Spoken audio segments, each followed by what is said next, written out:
जोहार नमस्कार। झारखंड समेत देश दुनिया की तमाम बड़ी खबरों में से कुछ प्रमुख खबरों पर आइए नजर डालते हैं। जोहार दर्शकों, स्वागत है आपका आज के ताज़ा समाचार बुलेटिन में। हम आपके लिए लेकर आए हैं झारखंड और देश दुनिया की बड़ी एवं महत्वपूर्ण खबरें। तो चलिए बिना देर किए शुरू करते हैं। सबसे पहले बात झारखंड की। झारखंड में मानसून के सक्रिय रहने से 8 अगस्त तक राज्य के कई हिस्सों में हल्की से भारी बारिश और वज्रपात की संभावना जताई गई है। मौसम विभाग ने 7 और 8 अगस्त को गुमला, खूंटी, सिमडेगा तथा सिंहभूम जैसे जिलों में भारी बारिश का अलर्ट जारी किया है, जबकि रांची समेत अन्य जिलों में बादल छाए रहने के साथ मध्यम बारिश के आसार हैं।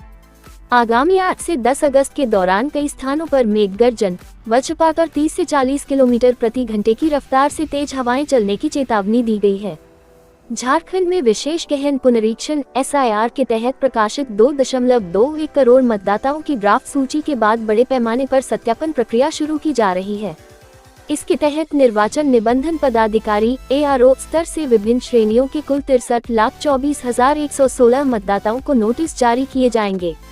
नोटिस पाने वालों में सर्वाधिक 45.55 लाख तार्किक विसंगति, 14.03 लाख नो मैपिंग और 3.65 लाख जनांकीय संप्रविष्टि DSC श्रेणी के मतदाता शामिल हैं। चुनाव आयोग के अनुसार संबंधित मतदाताओं को सुनवाई का अवसर देकर दस्तावेजों के आधार पर सत्यापन के बाद ही अंतिम निर्णय लिया जाएगा। रांची के जयपाल सिंह मुंडा स्टेडियम में JPSC और JSSC परीक्षाओं में कथित धांधली के खिलाफ आंदोलन कर रहे छात्रों ने सरकार के साथ वार्ता के लिए 8 छात्र प्रतिनिधियों की सूची जारी की है। इस प्रतिनिधिमंडल में 2 वरिष्ठ पत्रकारों और 1 कानूनविद को केवल अभिभावक और मार्गदर्शक की भूमिका में शामिल किया गया है, जिन्हें बैठक के भीतर मीडिया उपकरण ले जाने या बातचीत करने की अनुमति नहीं होगी। सरकार द्वारा सदर SDO के माध्यम से दिए गए 5 सदस्यीय टीम के वार्ता प्रस्ताव का छात्रों ने स्वागत किया है, लेकिन साथ ही पारदर्शी वार्ता की शर्त रखी है। छात्रों ने स्पष्ट किया है कि लाखों युवाओं के भविष्य से जुड़ा ये संवाद बंद कमरे में नहीं, बल्कि मीडिया की मौजूदगी में पूरी तरह सार्वजनिक, शांतिपूर्ण और अनुशासित तरीके से होगा। रांची में JPSC और JSSC परीक्षाओं में कथित धांधली के खिलाफ छात्रों के जारी आंदोलन की गूंज झारखंड विधानसभा के मानसून सत्र के पहले दिन भी सुनाई दी।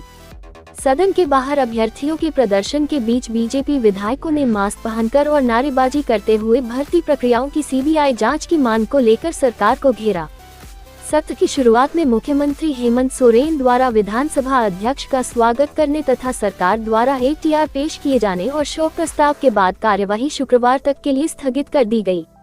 झारखंड विधानसभा के नेता प्रतिपक्ष बाबूलाल मरांडी ने JSSC और JPSC परीक्षाओं में कथित घोटाले को लेकर राज्य सरकार पर भ्रष्ट अधिकारियों को महत्वपूर्ण पदों पर बैठाने का आरोप लगाया है। उन्होंने सरकार द्वारा की गई इस्तीफों और गिरफ्तारियों की कार्रवाई को केवल दिखावटी बताते हुए सरकारी जांच पर अविश्वास जताया। मरांडी ने निष्पक्षता और जनता का भरोसा बहाल करने के लिए पूरे मामले की अदालत की निगरानी में समयबद्ध जांच कराने की मांग की। असम में आए विनाशकारी बाढ़ से प्रभावित लोगों की मदद के लिए झारखंड सरकार ने मुख्यमंत्री राहत कोष में 3 करोड़ रुपए की सहायता राशि देने की घोषणा की है। मुख्यमंत्री हेमंत सोरेन ने असम के मुख्यमंत्री डॉक्टर हेमंत बिस्वा शर्मा को पत्र लिखकर हर संभव सहयोग का भरोसा दिलाते हुए राज्यवासियों से भी मदद की अपील की। उन्होंने संकट की इस घड़ी में प्रभावित परिवारों के प्रति संवेदना व्यक्त की और मां कामाख्या से राज्य में जल्द जनजीवन सामान्य होने की प्रार्थना की। झारखंड हाईकोर्ट ने स्वास्थ्य विभाग द्वारा 255 दिनों की देरी से दायर याचिका को खारिज करते हुए कहा कि आधुनिक दौर में फाइलों की प्रशासनिक सुस्ती और लापरवाही देरी का वैध कारण नहीं हो सकती। मुख्य न्यायाधीश M.S. सोनक और न्यायमूर्ति राजेश शंकर की खंडपीठ ने पाया कि 5 महीने से अधिक समय फाइल केवल अधिकारियों के बीच घूमती रही और सरकार इसके लिए कोई ठोस कारण पेश नहीं कर सकी। सुप्रीम कोर्ट के फैसलों का हवाला देते हुए कोर्ट ने स्पष्ट किया कि सीमा अधिनियम से सरकार ऊपर नहीं है, जिसके तहत देरी माफी की याचिका सहित पूरी अपील को समाप्त कर दिया गया। JPSC परीक्षा गड़बड़ी मामले में CID ने मुख्य सूत्रधार अभय तिवारी के ससुर विकास पांडेय को हिरासत में लेकर उनकी संपत्तियों की जांच शुरू कर दी है, जबकि उसके फरार साले और पत्नी की तलाश जारी है। जांच एजेंसी के अनुसार परीक्षा संचालन कराने वाली कंपनी TDPL और JPSC अधिकारियों के बीच सांठगांठ में अभय तिवारी मुख्य मध्यस्थ की भूमिका में था। इस बीच CID द्वारा सफल अभ्यर्थियों से मांगी गई OMR शीट की प्रतियां जमा करने की अंतिम तिथि 7 अगस्त तय की गई है, जिसके बाद इनकी समीक्षा और FSL जांच कराई जाएगी। झारखंड हाईकोर्ट ने JPSC अध्यक्ष का पद लंबे समय से खाली रहने पर कड़ा रुख अपनाते हुए कहा कि यह एक संवैधानिक संस्था है और इसके शीर्ष पद को रिक्त नहीं रखा जा सकता। मुख्य न्यायाधीश M.S. सोनक और न्यायमूर्ति राजेश शंकर की खंडपीठ ने वन विभाग में खाली पदों को लेकर दर्ज जनहित याचिका पर सुनवाई करते हुए राज्य सरकार से अध्यक्ष की नियुक्ति की समय सीमा पर जवाब मांगा है। JPSC के वकील ने कोर्ट को बताया कि पूर्व अध्यक्ष के इस्तीफे और CID जांच के कारण सहायक वन संरक्षक व रेंजर भर्ती प्रक्रिया आगे नहीं बढ़ पा रही है, जिसके बाद अदालत ने अगली सुनवाई 20 अगस्त तय की। कथित पेपर लीक मामले को लेकर छात्रों के आंदोलन के मद्देनजर रांची में आईसा के 7 अगस्त को होने वाले विधानसभा मार्च और छात्रों के 10 अगस्त के घेराव को देखते हुए 3 स्तरीय सुरक्षा व्यवस्था लागू की गई है। सुरक्षा की कमान सीनियर SP के नेतृत्व में 6 IPS अधिकारियों, 15 DSP और करीब 1000 पुलिसकर्मियों को सौंपी गई है, जो जगन्नाथपुर मंदिर से विधानसभा परिसर तक तैनात रहेंगे।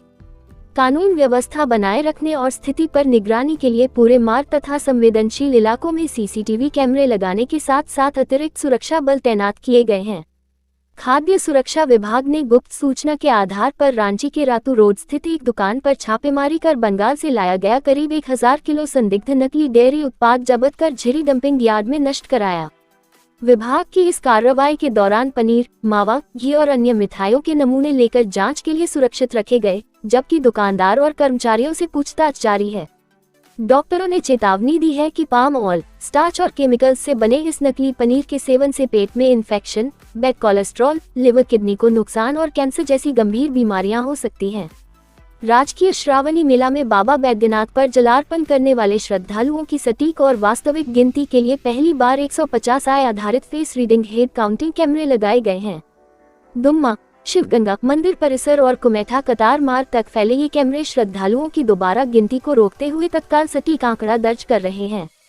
पहले मैनुअल गणना, time slot card, wrist band और एक्सेस कार्ड जैसी पुरानी व्यवस्थाओं का प्रयोग होता था, जिसे अब इस पूरी तरह से डिजिटल और आधुनिक तकनीक ने प्रतिस्थापित कर दिया है। झारखंड विधानसभा के मानसून सत्र में शुक्रवार को वित्तीय वर्ष 2026-27 का पहला अनुपूरक बजट पेश किया जाएगा, जिसका संभावित आकार लगभग 6500 करोड़ रुपए है। वित्त मंत्री राधाकृष्ण किशोर द्वारा पेश किए जाने वाले इस बजट में केंद्र की नई VBG रामजी विकसित भारत रोजगार एवं आजीविका मिशन योजना के क्रियान्वयन के लिए विशेष वित्तीय प्रावधान किया गया है। इसके अतिरिक्त विभिन्न विभागों की अतिरिक्त आवश्यकताओं, चालू विकास योजनाओं और नई परियोजनाओं को पूरा करने के लिए राशि का आवंटन किया जाएगा। रांची के मोरहाबादी मैदान में 9 और 10 अगस्त को 2 दिवसीय झारखंड आदिवासी महोत्सव 2026 का आयोजन किया जा रहा है, जिसका उद्घाटन मुख्यमंत्री हेमंत सोरेन करेंगे। महोत्सव में देश भर के 5000 से अधिक कलाकारों की जतरा रैली के अलावा पारंपरिक खान पान, कला शिल्प प्रदर्शनी, फैशन शो और दिशोम गुरु शिबू सोरेन व शहीदों पर आधारित विशेष ड्रोन एवं लेजर शो मुख्य आकर्षण होंगे। जेल म्यूजियम से मोरहाबादी मैदान तक जतरा के लिए विशेष रूट और सुरक्षा के कड़े इंतजाम किए गए हैं, जिसमें 5 इमर्सिव जोन के जरिए शिबू सोरेन की जीवनी और आदिवासी संस्कृति को प्रदर्शित किया जाएगा। लातेहार जिले के मनिका प्रखंड की बरकाडी पंचायत के सचिव नागेश्वर रजक को एंटी करप्शन ब्यूरो ACB ने 10,000 रुपए की रिश्वत लेते रंगे हाथ गिरफ्तार किया है। आरोपी पंचायत सचिव एक योजना के भुगतान और प्रशासनिक स्वीकृति के एवज में आवेदक से पैसे की मांग कर रहा था। शिकायत के सत्यापन के बाद ACB की टीम ने जाल बिछाकर यह कार्रवाई की और आरोपी को आगे की कानूनी प्रक्रिया तथा पूछताछ के लिए साथ ले गई। रांची रामगढ़ मार्ग पर चुटुपालू घाटी के खतरनाक ढलान और तीखे मोड़, ब्लैक स्पॉट पर लगातार हो रहे हादसों को रोकने के लिए NHAI ने पहाड़ काटकर एक नई 4 लेन सड़क बनाने की प्रक्रिया शुरू की है। बार बार ब्रेक फेल होने से होने वाली दुर्घटनाओं और जुलाई माह में हुए 5 बड़े हादसों के बाद सुरक्षा उपायों के विफल रहने पर इस नए अलाइनमेंट का निर्णय लिया गया है। विशेषज्ञों के अनुसार ढलान को कम करने और हादसों पर लगाम लगाने के लिए इस नई चौड़ी सड़क का निर्माण ही सबसे प्रभावी और बेहतर विकल्प है। NGT के आदेश के बावजूद पश्चिमी सिंहभूम के गोयलकेरा क्षेत्र से बिना वैध कागजात और ओवरलोड बालू का अवैध परिवहन लगातार जारी है। गुप्त सूचना के आधार पर कार्रवाई करते हुए चक्रधरपुर पुलिस ने हनुमान मंदिर के पास से बिना चालान के बालू से लदे एक ओवरलोड हाईवा को जब्त कर जांच के लिए भेजा है। ओवरलोड वाहनों से क्षतिग्रस्त हो रही सड़कों और दुर्घटनाओं के खतरे को देखते हुए स्थानीय लोगों ने जिला प्रशासन से मामले की निष्पक्ष जांच कर खनन माफियाओं पर कठोर कार्रवाई की मांग की है। अब देखिए राष्ट्रीय एवं अंतर्राष्ट्रीय सुर्खियां। अमेरिकी राष्ट्रपति डोनाल्ड ट्रंप ने उम्मीद जताई है कि ईरान लंबे समय तक आर्थिक व सैन्य दबाव का सामना नहीं कर पाएगा और मध्य पूर्व में तनाव तथा युद्ध जल्द समाप्त हो सकता है। ट्रंप ने होर्मुज स्ट्रेट को लेकर चल रही बातचीत पर भरोसा जताते हुए दोहराया कि अमेरिका ईरान को परमाणु हथियार हासिल नहीं करने देगा, क्योंकि यह वैश्विक सुरक्षा के लिए बड़ा खतरा है। दूसरी ओर ईरान के कार्यवाहक रक्षा मंत्री और संसद अध्यक्ष ने अमेरिकी कूटनीति को दिखावा करार देते हुए स्पष्ट किया कि उनका देश अमेरिका और इजरायल के किसी भी खतरे का निर्णायक जवाब देने के लिए पूरी तरह तैयार है। जून में संघर्ष रोकने का समझौता विफल होने के बाद से दोनों देशों के बीच परमाणु कार्यक्रम, आर्थिक प्रतिबंधों और समुद्री मार्गों की सुरक्षा को लेकर अनिश्चितता व तनाव बना हुआ है। अमेरिकी राष्ट्रपति डोनाल्ड ट्रंप ने बर्थ टूरिज्म और अन्य सीमित श्रेणियों को निशाना बनाते हुए जन्म से मिलने वाली अमेरिकी नागरिकता को सीमित करने वाले 2 नए एग्जीक्यूटिव ऑर्डर पर हस्ताक्षर किए हैं। व्हाइट हाउस के अनुसार इस आदेश का मुख्य उद्देश्य विदेशी नागरिकों द्वारा सिर्फ बच्चों को अमेरिकी नागरिकता दिलाने के उद्देश्य से की जाने वाली धोखाधड़ी और अमेरिका यात्रा पर रोक लगाना है। पूर्व में सुप्रीम कोर्ट द्वारा इसी तरह के प्रयास को खारिज किए जाने के बाद प्रशासन का दावा है कि ये नए आदेश सीमित दायरे में हैं, हालांकि इस पर भी कानूनी विवाद की पूरी संभावना है। व्हाइट हाउस और पेंटागन ने राष्ट्रपति डोनाल्ड ट्रंप तथा रक्षा मंत्री पीट हेगसेथ के बीच हथियारों के घटते भंडार को लेकर अनबन की खबरों को पूरी तरह झूठा और काल्पनिक बताया है। द वॉशिंगटन पोस्ट की रिपोर्ट में दावा किया गया था कि कैंप डेविड की बैठक में ट्रंप ने मिसाइलों व इंटरसेप्टर की कमी पर नाराजगी जताई, जिससे ईरान और यूक्रेन से जुड़ी अमेरिकी विदेश नीति प्रभावित हुई। हालांकि अधिकारियों ने इन दावों को खारिज करते हुए स्पष्ट किया कि राष्ट्रपति को अपने रक्षा मंत्री पर पूरा भरोसा है और रिपोर्ट पूरी तरह बेबुनियाद है। यूएई, कतर, सऊदी अरब और मिस्र सहित 8 मुस्लिम बहुल देशों ने संयुक्त बयान जारी कर गाजा में इजरायल की सैन्य कार्रवाई की निंदा की और चेतावनी दी कि ये हमले अमेरिकी राष्ट्रपति डोनाल्ड ट्रंप की शांति योजना को पटरी से उतार रहे हैं। बयान में अस्पतालों व नागरिक ढांचे पर हमलों को अंतर्राष्ट्रीय कानून का उल्लंघन बताते हुए गाजा में बिना किसी रुकावट के राहत सामग्री पहुंचाने और 2 स्टेट सॉल्यूशन का समर्थन किया गया। दूसरी ओर इजरायली प्रधानमंत्री बेंजामिन नेतन्याहू हमास के पूर्ण निरस्त्रीकरण से पहले सेना हटाने से इनकार कर रहे हैं, जो युद्धविराम और समझौते के अगले चरण में मुख्य बाधा बना हुआ है। सुप्रीम कोर्ट ने 2005 के दिल्ली हाई कोर्ट के फैसले को चुनौती देने वाली याचिका खारिज कर दी है, जिससे बोफोर्स मामले को दोबारा खोलने की सभी कानूनी संभावनाएं लगभग समाप्त हो गई हैं। जस्टिस जेबी पारदीवाला और के विनोद चंद्रन की पीठ ने मामले को और लंबा खींचने से इनकार करते हुए याचिकाकर्ता को अतिरिक्त समय देने से मना कर दिया। अदालत ने स्पष्ट किया कि जब हाई कोर्ट पहले ही सभी आपराधिक कार्यवाहियां रद्द कर चुका है और सीबीआई की अपील भी खारिज हो चुकी है, तो इस मामले में अब सुनवाई के लिए कुछ शेष नहीं बचता है। प्रधानमंत्री नरेंद्र मोदी की एक फेसबुक पोस्ट को हटाने के विवाद के बाद केंद्र सरकार ने मेटा, फेसबुक और इंस्टाग्राम के अधिकारियों से लगातार दूसरे दिन कड़ी पूछताछ की और स्पष्ट किया कि कंपनी को भारतीय कानूनों का पालन करना होगा।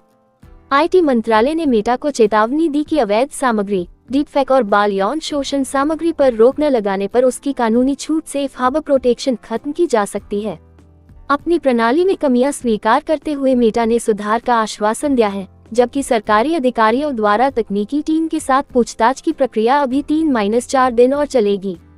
भारत के 80वें स्वतंत्रता दिवस के उपलक्ष्य में रक्षा मंत्रालय की पहल पर 8 से 15 अगस्त 2026 तक देश भर में सशस्त्र बलों, सीएपीएफ और एनसीसी के समन्वय से देशभक्तिपूर्ण बैंड प्रदर्शन आयोजित किए जा रहे हैं। इस राष्ट्रव्यापी अभियान के तहत 9 अगस्त को रांची के अल्बर्ट एक्का चौक पर सीआरपीएफ द्वारा एक भव्य बैंड प्रस्तुति दी जाएगी, जिसमें केंद्रीय रक्षा राज्य मंत्री संजय सेठ मुख्य अतिथि के रूप में शामिल होंगे। राष्ट्र प्रथम की भावना से प्रेरित इन आयोजनों का मुख्य उद्देश्य वीर स्वतंत्रता सेनानियों को श्रद्धांजलि देना, युवाओं में देशभक्ति का संचार करना और सेना की गौरवशाली परंपरा से नागरिकों को जोड़ना है। बिहार शरीफ रेलवे स्टेशन पर श्रमजीवी एक्सप्रेस में यात्रा के दौरान एक महिला ने किन्नरों, जीआरपी और एम्बुलेंस टीम की मदद से जुड़वा बच्चों, एक बेटे और एक बेटी को जन्म दिया। एम्बुलेंस टीम द्वारा त्वरित कार्रवाई करते हुए जच्चा और दोनों नवजात बच्चों को तुरंत इलाज के लिए सदर अस्पताल ले जाया गया। अस्पताल में नवजात बच्ची को बचाया नहीं जा सका और उसकी मृत्यु हो गई, जबकि मां और नवजात बेटे की स्थिति सामान्य है और वे डॉक्टरों की निगरानी में हैं। सुप्रीम कोर्ट ने स्पष्ट किया है कि केवल वित्तीय बोझ का हवाला देकर राज्य सरकारें जिला एवं अधीनस्थ अदालतों के न्यायिक अधिकारियों की सेवानिवृत्ति आयु बढ़ाने से इनकार नहीं कर सकती, क्योंकि वे आम सरकारी कर्मचारी नहीं बल्कि स्वतंत्र न्यायपालिका का हिस्सा हैं। देश भर में सेवानिवृत्ति आयु 60 से बढ़ाकर 62 वर्ष करने की मांग पर सुनवाई करते हुए अदालत ने कहा कि इससे अदालतों में लंबित मामलों और खाली पदों की समस्या को कम करने में मदद मिलेगी। सुप्रीम कोर्ट ने सभी राज्यों को हाई कोर्ट से परामर्श कर इस पर पुनः विचार करने का निर्देश दिया है तथा अंतिम फैसले तक इच्छुक राज्यों को इसे 61 वर्ष करने की छूट दी है। ये थी आज की बड़ी खबरें। अगर आप ऐसे ही अपडेट्स पाना चाहते हैं तो हमारे YouTube चैनल को सब्सक्राइब करें, Facebook पेज को लाइक करें और इस वीडियो को लाइक एवं शेयर जरूर करें। फिर मिलेंगे अगले बुलेटिन में। तब तक के लिए जोहार और नमस्ते। कैसी लगी आपको हमारी ये खबर, ये हमें कमेंट बॉक्स में लिखकर जरूर से बताएं और ऐसे ही नवीनतम ताज़ा अपडेट्स, खास खबरों से रूबरू बने रहने के लिए बने रहें हमारे संग। कैमरा के पीछे से मेरा सहयोग कर रहे अजय महतो, आनंद चौहान के साथ मैं यजत पिंटू कांची।